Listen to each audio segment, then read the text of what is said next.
The Seattle Seahawks are Super Bowl champions in one of the most dominant defensive Super Bowl performances I have ever seen in my life. Don't let the final score trick anybody into thinking this was anything other than Seattle absolutely controlling from the outset all the way to the end of the game. 2 quarters of football where New England didn't even sniff a first down, 29-13. I'm swaggy walking, Caroline, because I told you it was going to be a slaughter, and it was. It was a slaughtering of epic proportion. And like you said, don't let the final score fool you. And like you said, don't let the final box score fool you, because there were some explosives to be had for the Patriots in the fourth quarter at a time where the game was already signed, sealed, delivered, taken care of by the Seattle Seahawks. But through 3 quarters, the Patriots couldn't do anything. I mean, how many 3-and-outs did they have through the first 3 quarters? It was like 9 of their first 11 drives were 3-and-outs. That Seattle defense was swarming. It was the type of pressure they were putting on Drake May that if you blinked, you missed it. Because it came so quickly, because they were putting so much pressure specifically on that left side of the offensive line. I mean, if anybody deserves a hug this morning, it is Will Campbell, because he was getting worked all night long, and the broadcast for a majority of that game was calling out that rookie inexperienced left side of the line. But we talked about this, Fitz. We talked about the Patriots offensive line last week, that Will Campbell and that their left guard as well were playing like rookie offensive linemen that were seeing their first little bits of AFC postseason football going up against that Seattle defensive front. They didn't stand a chance. So sure, New England was able to run the ball a little bit more in the fourth quarter. Sure, Drake May had a couple of explosive plays through the air in the fourth quarter, but the true story of that game was Seattle's stifling defense, which has been the story all season long. But I don't think a lot of people gave Seattle's defense credit. Us who we talk about this sport every single day, we did. But I think the average NFL fan didn't quite realize how dominant that unit was until they dominated New England in dramatic fashion. Which kind of begs the question, Fitzy, if you want to look at that game last night, how do we want to rank the Seattle defense and their performance last night and great defensive performances in Super Bowl history? Because I think that what we saw last night deserves to at least be in the conversation. Look, the last time that a team was held scoreless as long as the Patriots were the 70s. That's how long we saw this go on. This was such a controlling, dominant game. To me, it was an all-time great. And, where's it rank? It ranks near the top. Like, I remember the Ravens defense, and we always talk about the fact that Trent Dilfer won a Super Bowl because of that Ravens defense. But there was a sense when you watched that Baltimore team that once Baltimore got to 10 points, you were screwed. You were never going to get to 10 points against that defense. That's the way I felt in this game last night. To me, the most staggering part of it is when it went 12-0, I really did sit there and feel like it was insurmountable. 12 points. I felt like 12 points was going to be too much. And certainly we'll talk about the Patriots side of this later. But when you talk about the dominance of this Seattle defense, it's the fact that they were able to do that without blitzing over and over and over again. When you talk about the greatness of this defense, particularly when you run a 4-2-5, one of the things they continually tell you is you're supposed to be able to run against them. The number of times that I saw that defensive line just swallow up a hole and swallow up the Patriots running backs, it just felt like New England could never get ahead of the sticks, right? So Drake May's running for his life. Drake May seems to be throwing the ball all over the place, just trying to get rid of it because he's getting sacked over and over and over again. But then again, at the same time, they can't get into positive down and distance scenarios because they can't run the football, and they're doing it without having to send blitzes every time. That's a level of dominance I don't even know that we were ready for. As high on this defense as we were going in, I think we saw a top 3 defensive Super Bowl performance of all time in this game. And I think we saw maybe the most creative game plan we've ever seen from a defense in the Super Bowl, simply because you couldn't tell where things were coming from, when it was coming, and how they were going to manipulate it, but they just continually did. It was a masterclass by Mike McDonald, playing into what they do best, and also kind of having some new tricks out of his bag in that game. Several looks that we hadn't seen before from that Seattle defense. And it was like, where'd that come from? So, yeah, it was right up there with the Legion of Boom against Denver in Super Bowl 48. Right up there with the Baltimore Ravens defense in that 2000 season when they held the Giants to just 7 points, 2.5 yards per play, 152 total yards, forced 5 turnovers. When we talk about the greatest defensive performances that we have ever seen in Super Bowl history, that one that we saw yesterday was right up there with the best of them. And I think what makes it even more impressive, Fitzy, is that the Seahawks offense wasn't anything overly special. Sam Darnold was fine. He didn't do anything overly sexy. He didn't turn the ball over. He didn't make those fatal mistakes that I think so many people were fearful that Sam Darnold would make in this game because he has made them in big games in the past. But Jackson Smith and Jigba was largely quiet for a majority of the game. He left for a bit, but even when he went into the locker room, I believe it was concussion protocol, but when he went into the locker room, he had one catch for 4 yards, maybe two catches for a handful of yards, whatever it was. Jackson Smith and Jigba was largely held in check. Now, credit to Christian Gonzalez, who had a heck of a game last night, and credit Absolutely. to that New England Patriots defense for being able to hold Sam Darnold and Jackson Smith and Jigba in check for a majority of the game. But the Seahawks offense didn't do much, at least through the air, but they didn't need to, Fitz. That's the crazy part about it is that you're right. I mean, if we go back and just talk about the way the Seattle offense played, I think most of us would be surprised that the game got out of hand the way it did. But that comes because that defense was just absolutely so incredible. And, part of that is that they've got so many guys on the back end of that defense that can come up to the line of scrimmage, and you just don't know where they're going. You don't know what they're going to do out of these formations. So I think Mike McDonald, and look, I was watching the pregame show. I think a lot of us were.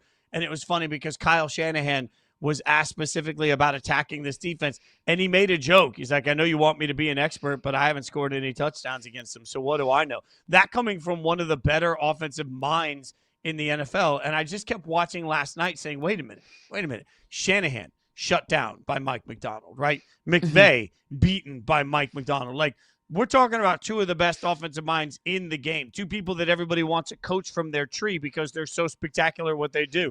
And both of the coaches I just mentioned watch their teams get beat by that man. I mean, I think this was one of those transcendent moments where we now have to suddenly talk about Mike McDonald in a different light. Like, I know it's only year 2, but when you win a Super Bowl the way Mike McDonald just won that Super Bowl, when your defense is as incredible as his defense was through that run, when we start having the conversations of who the best coaches in the NFL are, it is time to add Mike McDonald to that top shelf. Like when you walk into a bar and you say, I want top shelf vodka. Well, if you want top shelf head coach, Mike McDonald is now squarely on that list, particularly because in the biggest moment when there was no wiggle room, when that defense needed to be great, it was. I mean, it was great over and over and over again. He dialed up the right things at the right time. He attacked that offense perfectly, and that just was the theme of the entire postseason. So I'm looking at a head coach that I think we have to talk about differently today because this completes a run of dominance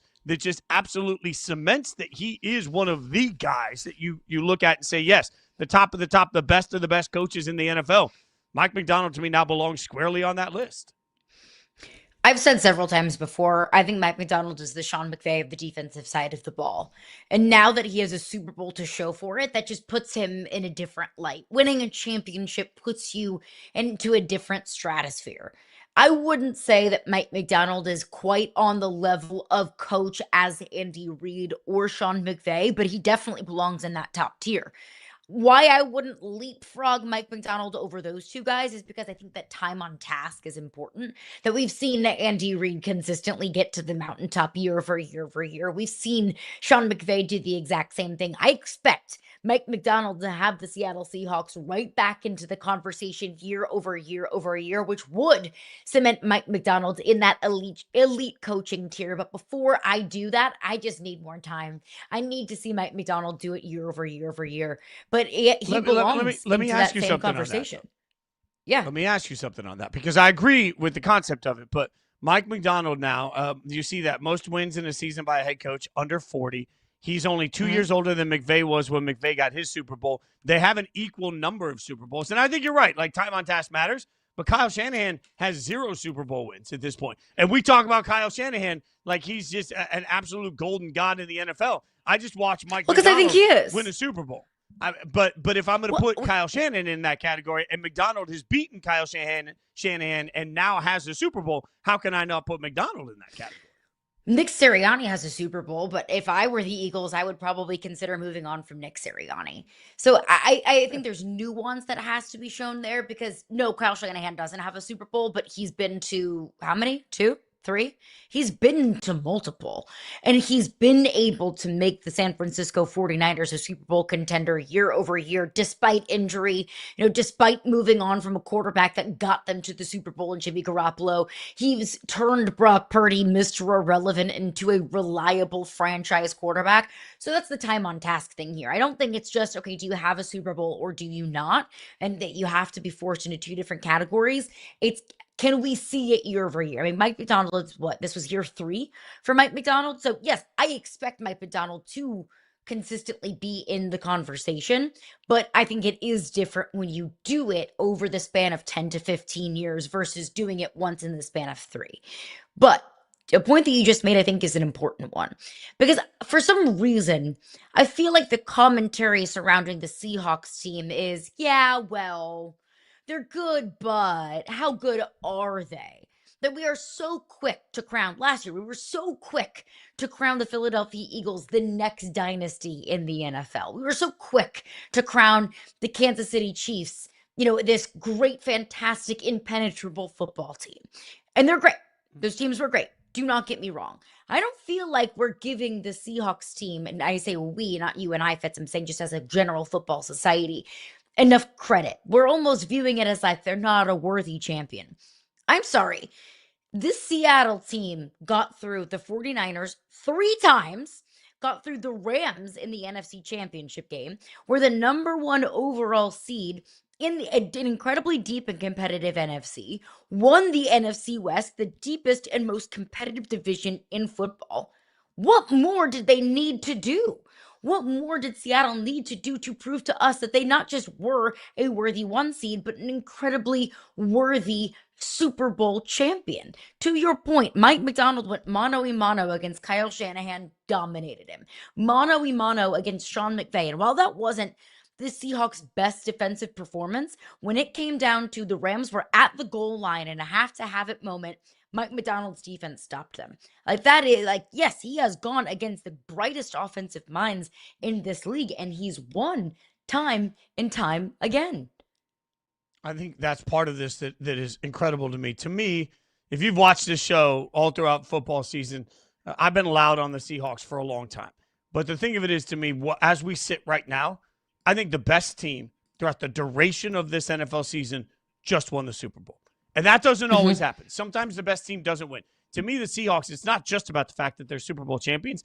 It's that throughout the course of this entire season, if I have my power rankings, the Seahawks have been number 1 on those power rankings for a long time. The Seattle Seahawks weren't just the best team on Sunday. They've been the best team in the NFL for months. And I hope that this finally acknowledges how good this team is, because their defense is spectacular, because they do have, I think, one of the top 3 wide receivers in the NFL, because they have a quarterback that seems to have gotten, it wasn't Sam Darnold's best game. He even said afterwards, I didn't have my best stuff. But what's amazing to me is, as we sit right now with this whole thing done, the Seattle Seahawks become the first team in NFL history to win a Super Bowl with 0 turnovers in the playoffs. Not a single one. They never turned the football over at all. And they did all of this in a game where I'm sitting there at the end of the game and people are saying, well, I don't know who's going to be the MVP. Really? Because Kenneth Walker III went out and put on a clinic. Kenneth Walker, every time they needed a big run, and just when you thought the line of scrimmage was collapsed, there were so many times that the line of scrimmage left Kenneth Walker nothing. So he popped out and he ran around the edges and he turned nothing into 10 yards. And then all of a sudden you would literally watch the defenders from the Patriots stay on the edges because they can't let him pop out. And he would stand. Not even run. Just stand behind the line of scrimmage. And he's back to going, wait, boom, and then blast through it, right? Like that to me, watching a level of patient running, Chris Collinsworth said one of the runs was the most patient I've ever seen. I don't know that he was wrong about that. We watched Kenneth Walker go put on a clinic, and even that, at the end of it, people are like, not sure who the MVP is. Like any other running back has that sort of game. It is clear who the MVP is. So, like, at some point through all of this, I think this is going to be the awakening where we start to acknowledge who Seattle is today. And these players in this team are going to be seen differently for the next several years because of what happened yesterday. It's so true. There were times when Kenneth Walker, it felt like he was just standing there. Ball in his hand, play is live. He's just standing there waiting, stutter stepping. Boom, pops off for 20 plus yards. It was really cool to watch the level of discipline that you have to approach a play in that way in the biggest moments, in the biggest game of the season. The level of trust that you have to have in your offensive line for them to block and create a hole from you when the hole isn't clearly automatically there, right there in that second.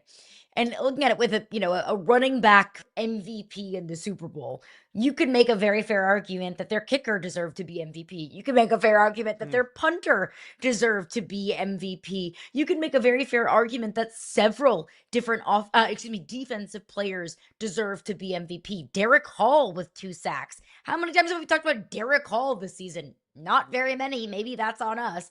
Devin Witherspoon with some massive plays in that game could have been in the conversation for MVP. We're talking about a totally and completely complete and deep football team. For so long, it has felt like the formula for building a championship contender, and we can get into this even more. The formula for building a championship contender is elite quarterback, elite coach, put enough pieces around him, let the quarterback cook.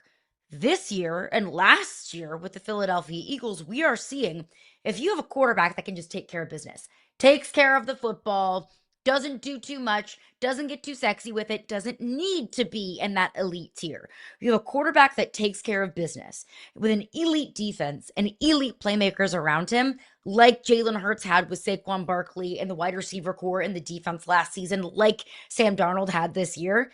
That's a recipe for dominant Super Bowl success. So maybe the blueprint's changing.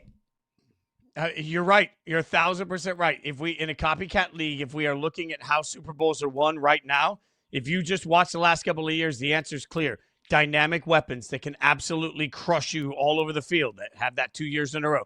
A running back that you can't handle in big games, have that 2 years in a row. A defense that absolutely hits the quarterback every time you turn around, have that 2 years in a row. And a quarterback that just doesn't screw it up. And by the way, everybody looking at this right now, I should note, Kenneth Walker III, Super Bowl MVP, set to be a free agent this offseason, which has plenty of teams salivating. And then I will remind you that as we sit right now, the team with the 6th most cap space in the entire NFL going into this offseason is the Seattle Seahawks. So Kenneth Walker III can stay right where he is. This could be, I know, everybody says this, we'll do some of this later. Is this the beginning of a moment for the Seattle Seahawks?